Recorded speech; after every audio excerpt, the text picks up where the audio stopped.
This is the Purple Passion Project with host and clinical sexologist, Dr. Stacy Friedman. This is your go-to podcast for raw, real, and irresistibly juicy conversations about sex, intimacy, connection, and everything in between. Whether you're feeling a little stuck in your love life, curious about what turns you on, or just craving conversations that actually matter, you're in the right place. So now, please welcome the host of the Purple Passion Project, Dr. Stacy Friedman. What do you get when you mix purple, passion, and permission to be your true self? This podcast. Hi, I'm your host, Dr. Stacy, and this is the Purple Passion Project, coming to you live and unfiltered. It's the show where we talk sex, intimacy, connection, and everything underneath the surface, because let's be honest, small talk is boring, and you're ready for the good stuff. So relax, drop your guard, get ready for truth, laughs, maybe a few guests, and a whole lot of passion.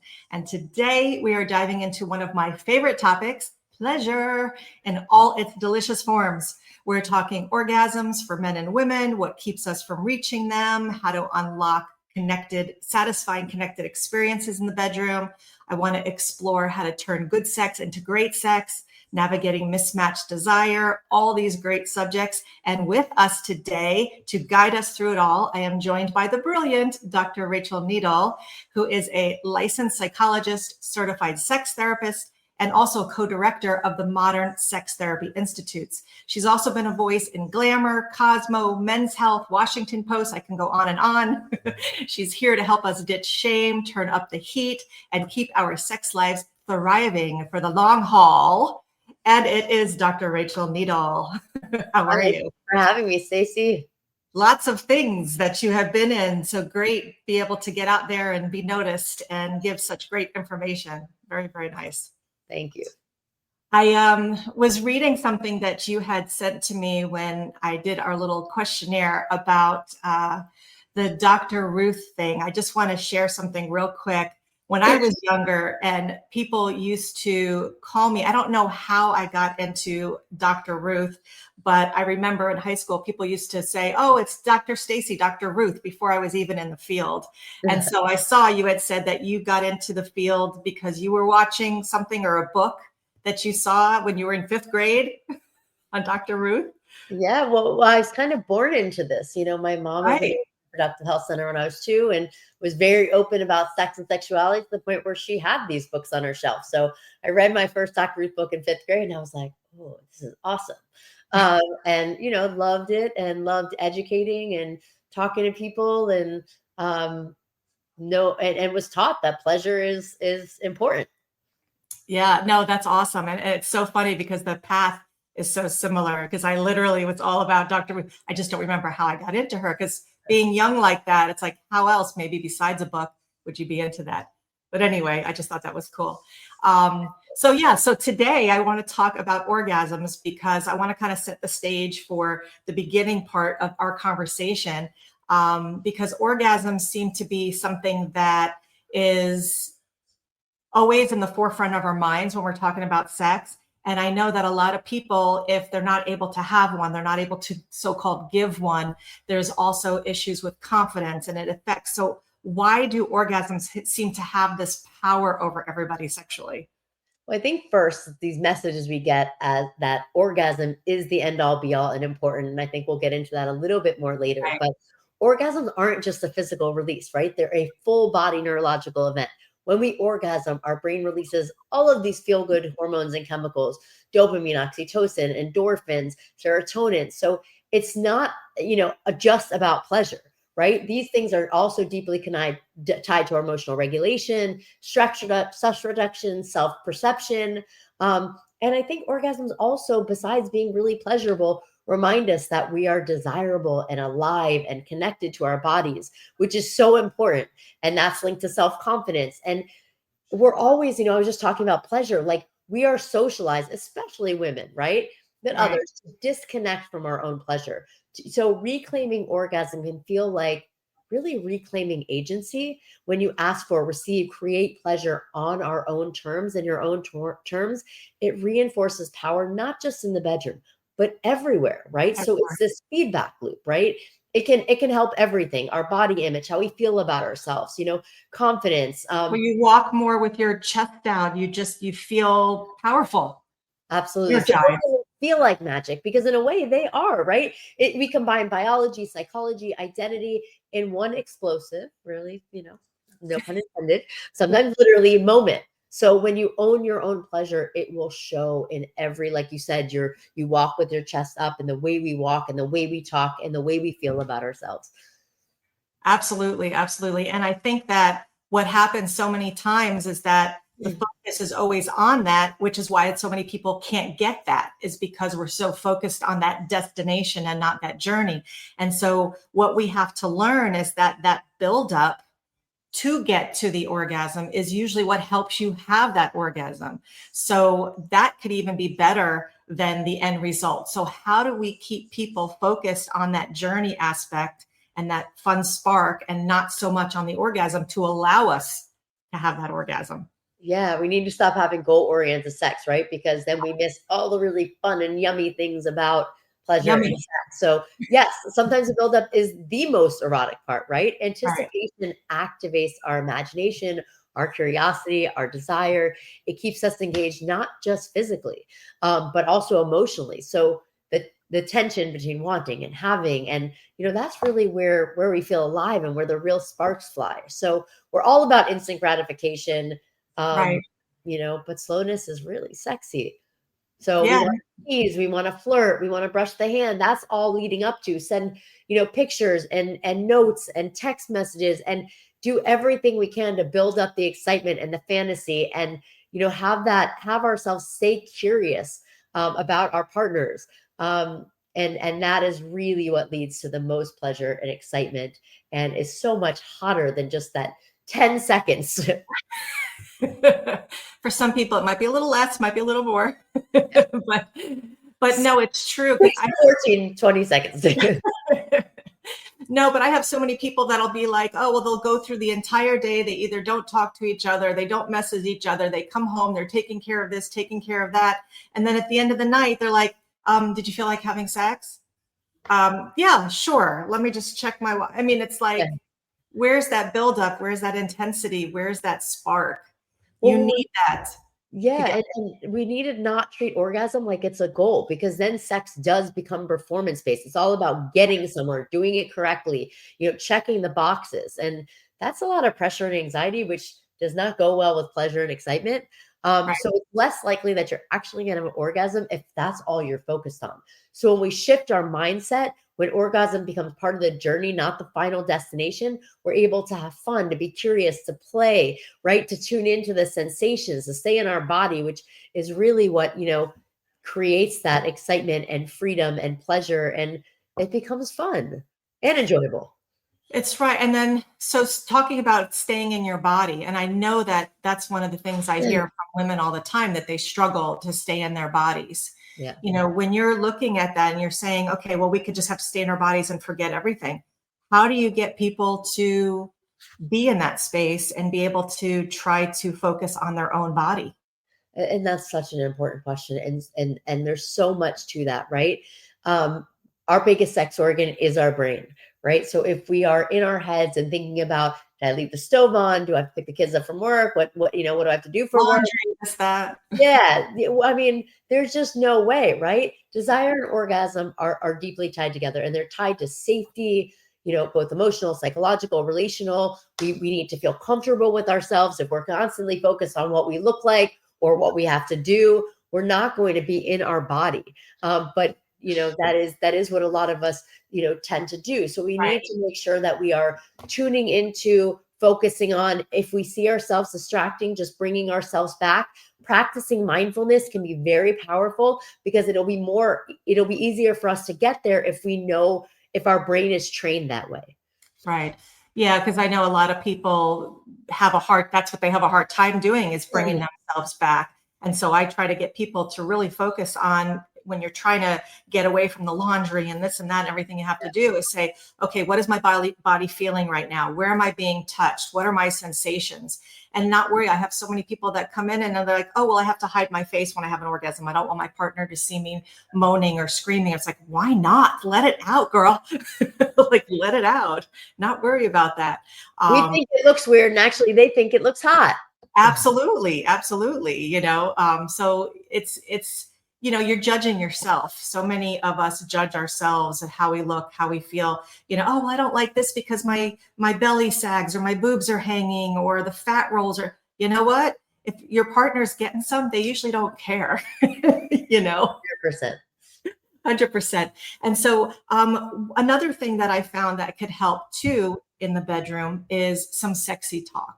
I'm not talking about the raunchy stuff, because when I talk about, like with some of my clients about dirty talk, right away they think, oh, I don't like dirty talk. But dirty talk's not all about that. So how can people do some nice talking in the bedroom to help build things, excitement up and stuff like that? Yeah, sexy talk is really important and can be really, helpful in getting you and your partners into it. Sexy talk can be simple, right? Like something like, don't stop. I love the way you're touching me. Or you can be more graphic and be more specific, right? But these things build tension, connection, and confidence. So they let your partner or partners know what's working, what you want. It lets them kind of go deeper if they want to. And it makes you vulnerable, but it is incredibly powerful. So, keep things playful. We can turn it into a conversation. We can make it, fun and funny. We can laugh. Laughing together is super hot during sex. It doesn't it helps you get more into your body and forget about all of that pressure. So start small, be real, even just a whisper of, just like that, don't stop, can be hotter than the fantasy. Absolutely. And I know so many people are afraid to hear their own voice because they're not used to it. So I tell them, I say, practice in the bathroom, practice in the bathroom, and don't worry about it, because, so many people assume that their partner should know exactly what they're thinking, what they're feeling. And there's so many couples that are just so completely quiet in sex. And it's so important to be able to, like you said, just go deeper. Oh, I'm wet. I'm hot, or that feels good. It's those little things that make such a huge difference. 100%. And so as we're talking about couples, especially in like longer term relationships, we have this myth that desire can fade as we age. And I feel that that's, listen, obviously we all have our hormones and things change. So what have you found with desire as we're getting older? Yeah, let's take that thought and toss it, burn it, and never look back, right? So the idea that desire naturally disappears with age is outdated. And honestly, it's a little insulting, right? Like, what changes as we age is how we maybe experience desire, how we prioritize it, because our bodies change, hormones shift, our relationships change a little bit. But that Our back hurts, our knees hurt. Yeah, everything hurts sometimes. No. But it doesn't mean that desire is gone. It just means we need to approach it differently, right? In fact, a lot of people, as they age, increase, their report increased desire, right? Their confidence is better. They, are not scared to communicate. Yes, exactly. So they know what they like. They're not scared of, for females' pregnancy, right? They're less afraid to ask for what they want. They've stopped, measuring sex by these outdated standards, like how much we have it. So I think what kills desire is not age, right? It's stress, it's disconnection, it's shame, lack of novelty, not feeling good about yourself, feeling invisible. So that is not, just older adults, right? That's anyone. So instead of saying that desire fades, let's start saying, what kind of desire can emerge now? How is it changed? Because it is never too late to feel good about your body, to feel sexy, to feel wanted, to feel alive, to have pleasure. Yeah, no, I like that, how it changes, but it's just learning a new way of desire, because we have different stages in our life, and be able to say, okay, well, I'm in this stage now. what is desire like as we're in this stage? Because I know I'm going through menopause, and I know that my desire changed specifically because of hormone issues. And I'll tell you, I'm starting back on those hormones, and I'm like, oh yes, I'm back. So, you want to look at every reason why it might fade. You want to look at your relationship. You want to look at your hormones. You want to look at, like you said, variety, all these different things. And what can you do different, and not assume that your partner knows what you want, because we change all the time. Our desires and needs change all the time. So I love that. I want to talk a little bit about women and orgasm, because I know that that's something that's very common that comes in to my practice, about not being able to, or faking it, or things like that. Why do you think so many women struggle to have orgasms? Because I know a lot of us are in our head and not in our bodies, but what do you see?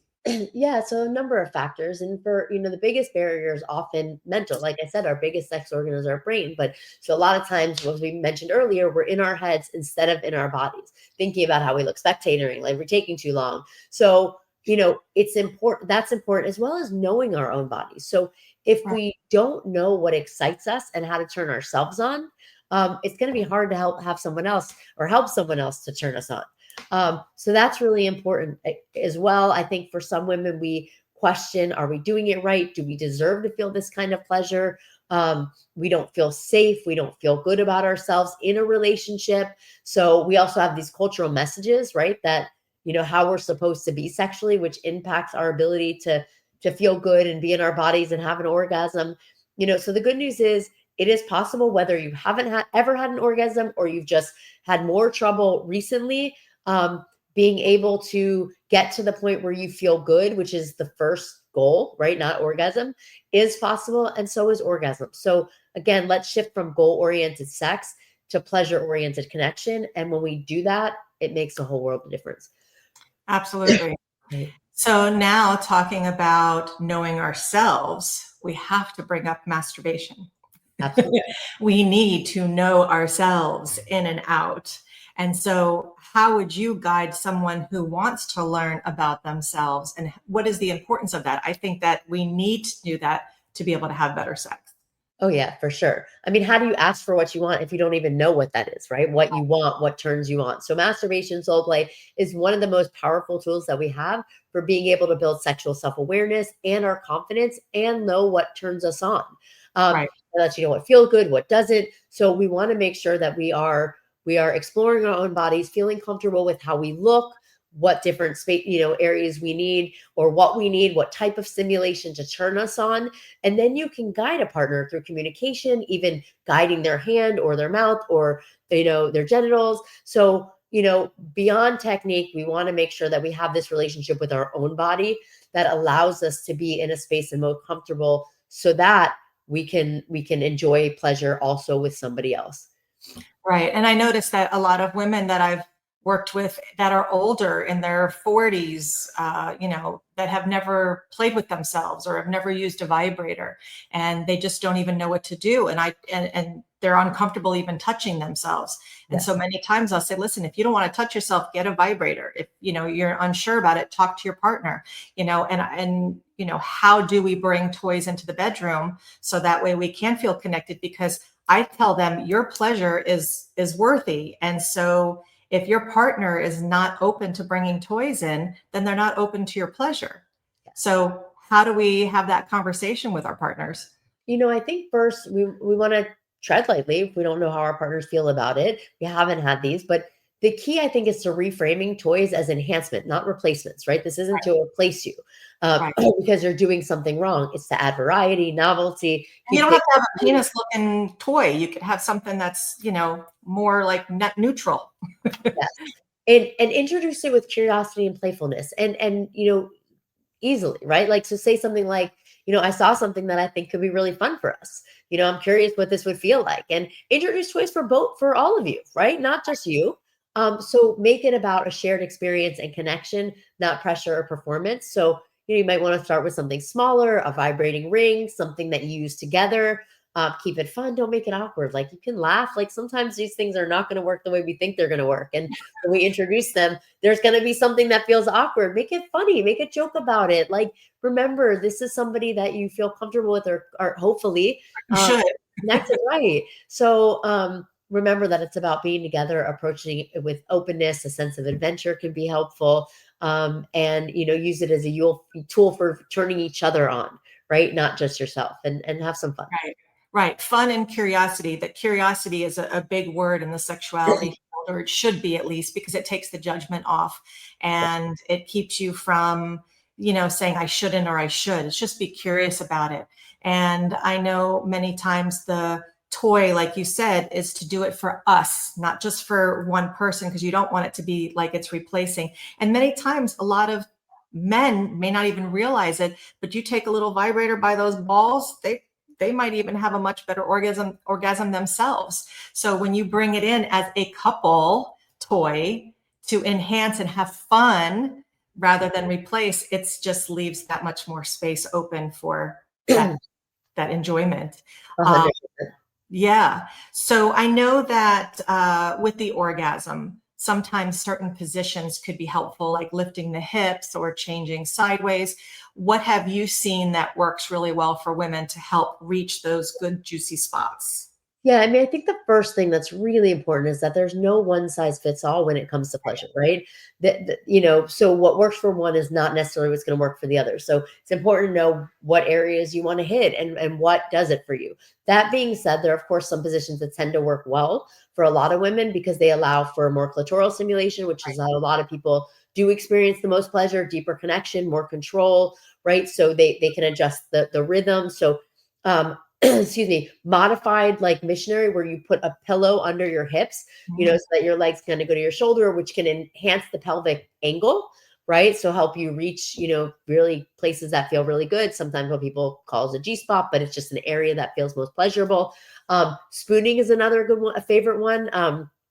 It allows you to go slower. It can be more enhanced intimacy because you can touch each other's body, allows for, Touch yourself. yeah, or have your partner touch, right? External stimulation. So stimulate that clitoris while you're doing it. So, I think really though, it's less about the position and more about the communication and knowing what is pleasurable for you. Add hands, add a toy, eye contact, sexy talk. And suddenly, like even a basic position can become incredibly exciting and you can have like mind-blowing sex with. So, the position can help, but the magic really comes from when you're tuned into your partner, you're responsive, and you're open to doing anything and exploring what can work and what can feel good. And tuned into your own body and turning off that mental checklist that's in your head of I got to do this, got to do this, got to do that. A lot of times also we have differences in desires as we get older, as we're in longer term relationships, and we know that you have the men. Generalizing, men are more spontaneous, women are more responsive, and sometimes that can affect desires, but you have it the other way as well. So when you do have different levels of desire, how do we fix that without someone saying, okay, well, it's your fault that we don't have sex, it's your fault that you want too much, and it goes back and forth to the blaming game. And right away, what I notice is that I see it more so with the women. They're thinking so far ahead. They're not just saying, okay, let's just be in this moment. They're like, okay, but if I start this, then I have to do this, then I have to do this, then I have to spread my legs, then I have to wipe it up, and then I have to, they're not able to be there. And so how do we work on some of those different levels of desire in those longer term relationships? It's such an important question, right? The most common thing that I see people present with is, Most common. desire discrepancy, right? Nothing's wrong with either, but one wants it more than the other. And, the key is to finding that middle ground and what feels good. And part of that can be shifting from blame to curiosity and collaboration. So instead of framing it, you want it too much, you don't want it enough, try to see, what does desire look like for each of us? How can we keep this communication open? Desire isn't just fixed or spontaneous. It can be also responsive. And there are so many factors that can contribute to watching it more or less, whether it's hormones, contextual factors, interpersonal factors, right? So the goal is to understand each of your experiences, what it will take to get you to the point where you have more desire, and also expanding your definition of intimacy, right? Exploring ways that you can be intimate and physical and emotionally connected if it's not just, our traditional, view of what sex is, right? So, and sometimes it might mean scheduling time to connect. And sometimes it might be, listening to your partner about what their needs are and what's interfering, or getting them to the point where they're not wanting it more, or they're wanting it more than usual. So, again, the thing that I think is most important here is normalizing this. Mismatched desires is incredibly common. So just get curious about it. Start, redefining what intimacy means to you, looking at what's contributing to this, and finding things that start, getting you more connected, and Right. things that you can do that aren't necessarily um, always what you would think, like play with different things or explore different things. And if one wants it more, that doesn't mean that the other, won't sometimes just do it. Or if one wants it less, that doesn't mean that, you can't contribute to the other person. One masturbate while the other is naked, so that you have something that's turning you on. So read what intimacy means, try different things. And this isn't a problem to fix. It's something to explore together and lead to a stronger connection. Right. And then people have to understand that it is going to ebb and flow through different times of your life, of your relationship, whether you have kids or working or something's bad happened, and there's depression and anxiety, and all these different things are going to take a toll on your relationship. And so you might have some spaces where it's not there. And you also have to ask yourself, when you're doing it, or when you're not doing it, or when you have that discrepancy, like you said, is changing that as far as making it to find out. I'm losing my train of thought, but I have my train of thought. You're asking the person basically, what do you need? Because so many times people might need it more because they're not getting the other intimacy parts. They're not getting the touch. They're not getting the affection. And the person is afraid to give them all of that because they're afraid it's going to turn into sex. Yes. So they stop doing it altogether. Well, you made an important point. Desire waxes and wanes, but also, some of these things need to be done when they don't lead to sex. The cuddling, the mutual touch, the making out, right? It shouldn't lead to something more. Right. Yeah. It's early in the morning right now when we're recording, so I was like, but anyway. And on that crazy note, I want to take a quick commercial break, and then we're going to come back and talk a little bit more. Thanks. If you enjoy these podcasts with Dr. Stacy, imagine the results you can get from a personal coaching session. As a clinical sexologist and certified sex coach with over 2 decades of experience, Dr. Stacy helps people just like you reignite passion, explore their desires, and break through blocks that may be holding you back, solo or with a partner. Whether you're struggling with communication, desire mismatch, performance anxiety, or simply want to feel more confident and connected in your sex life, Dr. Stacy is here to help. She offers a complimentary 15-minute consult so you can see if working together feels right. Visit drstacyfriedman.com to schedule your free call today, and let's take your passion to the next level. And we're back with Dr. Rachel Needle talking about orgasms. And I don't want to leave out the men. So this little area here, I want to talk about a little bit about the men. And I know that some of the issues that the men have is whether they finish too soon, they don't finish enough, they have a difficulty focusing on it because they're so focused on the performance angle. And so I want to talk a little bit about the early ejaculation. And if they finish a little bit too soon, how can men focus on slowing things down without killing the mood, taking their time and not doing it so fast? Yeah, so finishing too soon is incredibly common. And usually it's not about a physical issue, but more about arousal regulation. So anxiety, pressure to perform, even a buildup of excitement after not having sex for a while. So the body's just used to doing it fast. But there are a lot of ways that you can slow down without killing the vibe, right? So, first, remember that there's a lot that can come before and after, right? Non-penetrative play up front, before, leading up to, having fun, exploring each other's bodies, oral sex, manual sex, anything else, touching your partner, and after. So just because you have an orgasm doesn't mean everything needs to stop, right? It actually needs to stop right after. And then if you're really struggling and you really think, it's premature, you can try the stop-start technique, the squeeze technique. I'm happy to go into those more if you'd like. I don't know how much, but it's not the end of the world if orgasm happens too quickly, right? Use your hands, mouth, toys. There's a lot that can go into it. So I really encourage people, don't feel shame around it. If you're struggling, feel free to reach out to somebody. But when you feel, when a man feels supported and doesn't have performance anxiety, they'll have more confidence, and that'll give them a better chance of, having, desirable and pleasurable sexual interactions. This isn't just about penetration.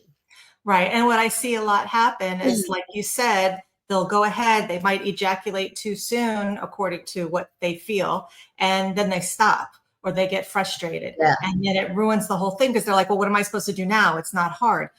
But then you're missing the whole idea of connection, and the partner's frustrated because they're like, oh, well, if we're done in 1 minute, why do I even want to bother getting started? So the other the techniques that you were talking about, this is unfiltered, so we're allowed to talk about some of the techniques, but it's also something that you could look up online too. But get out of those two techniques, you have the squeeze technique and the start and stop. Maybe give one example of how to do one of them. Yeah, you can practice with the start, stop techniques where you feel the build up. You have to notice and be in tune with your body to know when you're getting close. When you feel that, pressure where you're going to be close to having an orgasm, you're going to want to pause stimulation, stop completely. You can wait till it kind of subsides a little. That doesn't mean that you have to stop stimulating your partner or partners. You might want to switch positions, just stop for a little bit. Then when you feel like you're kind of not at that point anymore, you can continue stimulation. You'll want to do that about 4 times to kind of train your body if you want, but you could do it once if you only want to. Right. And then the release is incredibly enjoyable. Right. It's almost like what they call edging. You're stopping yourself. Yeah. You could practice it during masturbation also, and some men will masturbate dry, but yet they go to have sex and it's wet. So I always recommend to make sure that you're using some type of a lube to kind of stimulate that same type of feeling. So that could help. But on the flip side, sometimes we'll have people that come to us that are taking too long. And that's also a pressure because then the partner's like, oh, well, am I not attractive enough? And then they feel that performance anxiety because they're thinking about, oh, I have to come now. Yep. So what are some recommendations that you might suggest for that? For when they're lasting too long. Yeah. And that is sometimes even, more stressful than when coming too fast. Right. Because a lot of people do deal with this and, delayed orgasm or even not reaching orgasm at all. Like I said, can be stressful. There's this pressure to perform. There's also like sometimes partners get upset about it, right? They think, is it me? So there's a lot of anxiety because then you're like, I know I'm letting my partner down. It can be frustrating for the person. So first, slow down and get out of your head as much as you can. Focus on the sensation. Remember that this isn't goal-oriented. When you stay in the present and focus on the sensations, you're more likely to orgasm anyway. So stop thinking like, why is it taking so long? What's wrong with me? Stop thinking.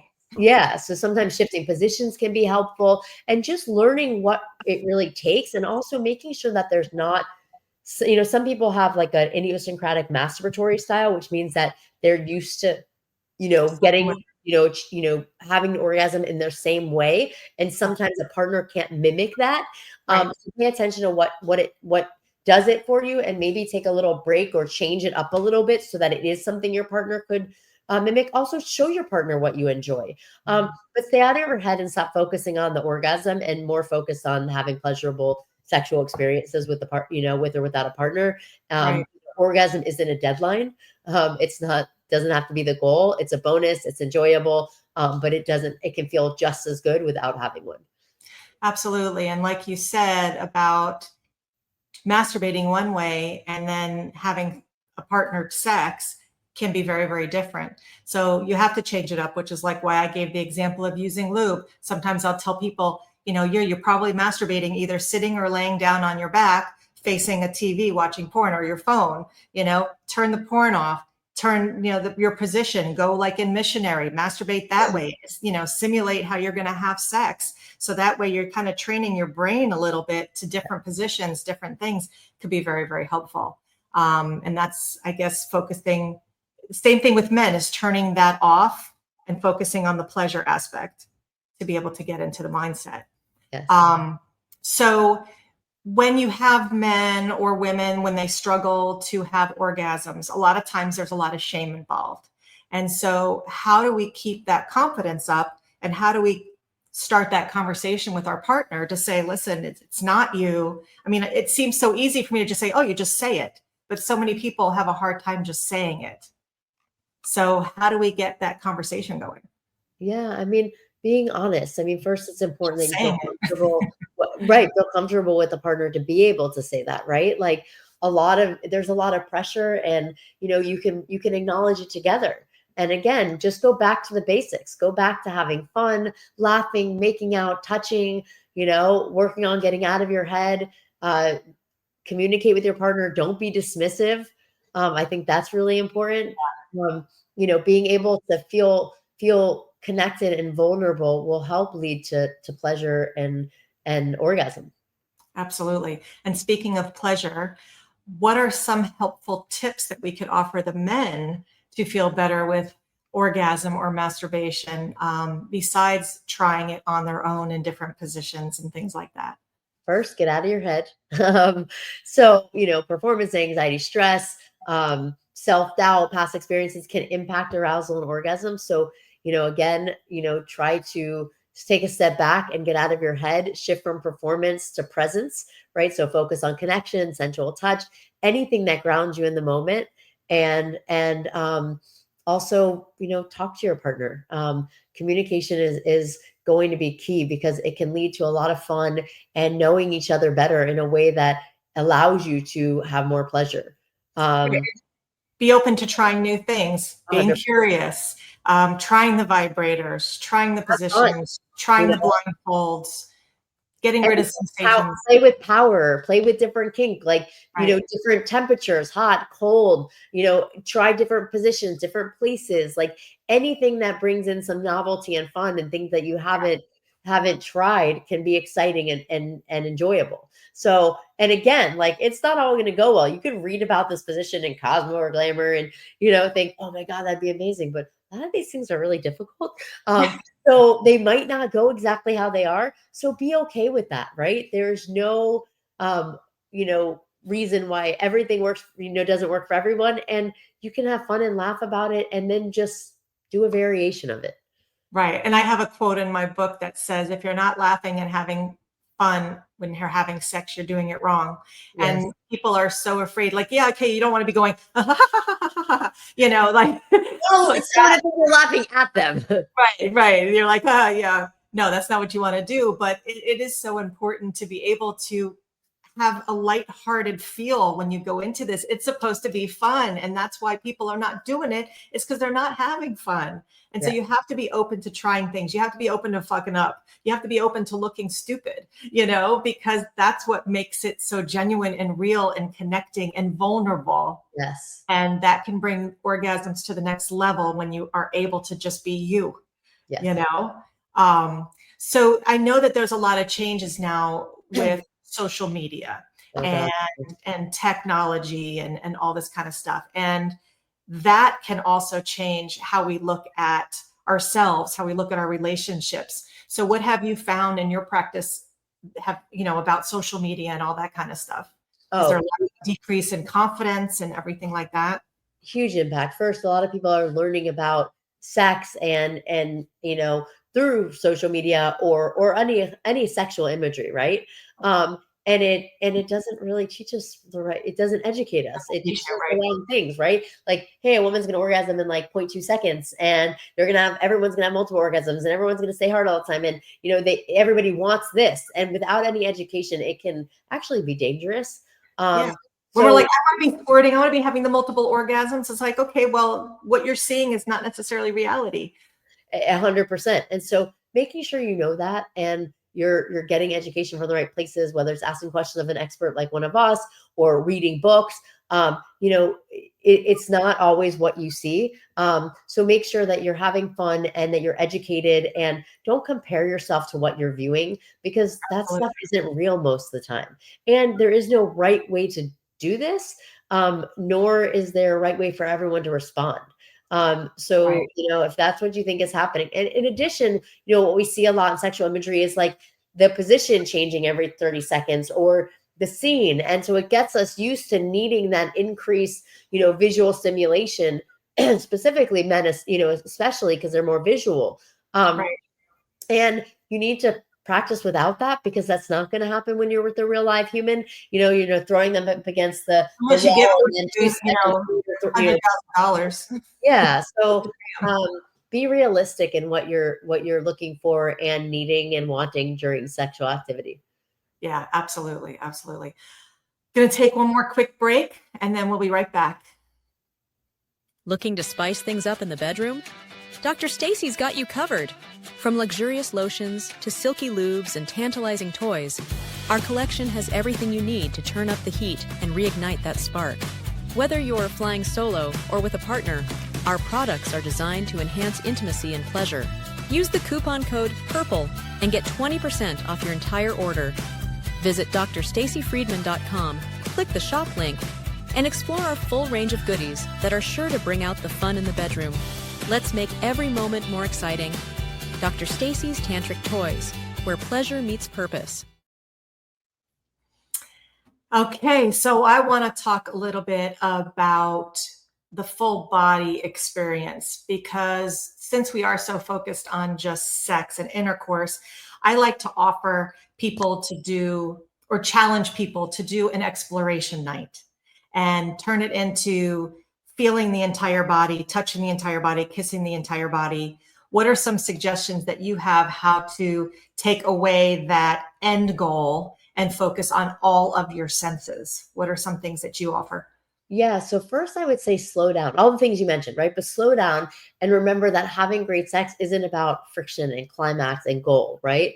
You want to wake up every part of you, immersion, right? Like mind, body, every sense. So ask yourself, what does sex sound like to you? Is it breath, music, words? What does it smell like? So go to every sense that you have and feel those. Stay in your body, stay mindful, stay connected. I just got goosebumps. What?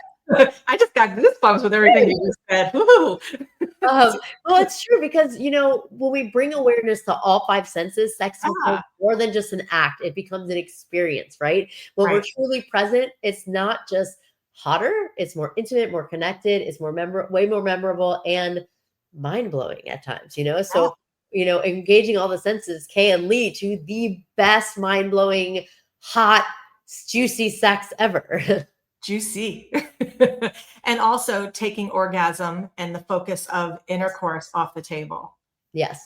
I'm so sure it makes things hotter for sure, right? When you take it off the table, we take away the pressure to finish, that there is an end in sight, right? We're being present. It's like kind of like slow dancing instead of sprinting, right? So tease, use anticipation, build the energy, excitement, sometimes even choose to skip the orgasm, right? It's not about the destination. So choose to skip it. And sometimes that can actually make sex the hottest you've ever had. Yeah, and some of the people are like, what do you talk about? Skip the orgasm. Yeah. I know. I get a lot of trouble for that. I'm not saying I don't like orgasm. Love orgasm. Want you to have orgasms. Not saying not. But when we put the full focus on that, when we make that the goal, I promise you miss the hottest, most memorable, exciting part of being sexual. Right. And sometimes you can do that, take off the orgasm, take off the intercourse, and then have the experience and let it build up where maybe you'd have the experience an hour later or the next morning or something like that. It doesn't have to be everything all at once every single time. There's so many times I ask people, when was the last time that you just, kissed and fooled around and stopped? And they look at me like, how do you do that? Like, you just do. You just stop. And people don't understand that you're allowed to stop. It doesn't have to always get to that orgasm and that goal. Yeah.